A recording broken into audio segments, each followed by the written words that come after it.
Welcome to the French crew channel. Today லெசனில் நம்ம பார்க்க போகிற டாபிக் என்னன்னு பார்த்தீங்கன்னா ஃப்ரெஞ்ச் யூஸ் சி இன் தமிழ். ஸோ ஃப்ரெஞ்ச் லாங்குவேஜில் சி அப்படின்ற வேர்டை எப்படி யூஸ் பண்ணுறாங்க, அதுக்கு என்ன அர்த்தம் அப்படின்றத பற்றி பார்க்க போகிறோம். சி அப்படின்னா ஒரு கண்டிஷனல் ஸ்டேட்மெண்ட். இஃப் அப்படின்னு சொல்லும் பார்த்தீங்களா, இஃப் அப்படின்றது இங்கிலீஷில் சொல்லும்ல அந்த மீனிங் தான். வாங்க எக்ஸாம்பிள் பார்க்கலாம். சி ஜோ காக் ஜஷேத் உன் வாட்சு. சி ஜோ காக் அப்படின்னா if I win I will buy a car அப்படின்னு அர்த்தம். சி ஜோ காங் ஜஷேத்துன் வாட்சுக். வாட்சுக்னா கார் அப்படின்னு அர்த்தம். நெக்ஸ்ட்டு எக்ஸாம்பிள் பார்க்கலாம் வாங்க.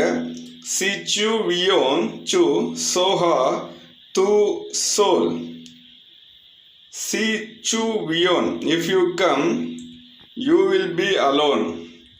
If you come you will be all alone. நீ வந்தனா நீ மட்டும்தான் தனியாக இருப்ப அப்படின்னு அர்த்தம். நெக்ஸ்ட் சென்டென்ஸ் சி ஜெத்தே ஹீஷ் ஜஷேத் ஹே உன் நோவல் வாட்சு. இதுக்கு என்ன அர்த்தம்னா சி ஜெத்தே ஹீஷ் if I were rich I will buy a new car அப்படின்னு அர்த்தம். அடுத்தம் அதே தான் பாருங்க. சி ஜெத்தே லா. சி ஜெத்தே லா அப்படின்னா இஃப் ஐ வேர் தேர், நான் அங்கே இருந்தால் அப்படின்னு அர்த்தம். ஜோ சோஹே ஊஹு. ஜோ சோஹே ஊஹுன்னா ஐ வில் பி ஹாப்பி அப்படின்னு அர்த்தம். சொன்னாலாம் ப்ராக்டிஸ் பண்ணுங்க ஃப்ரெண்ட்ஸ். தேங்க்யூ.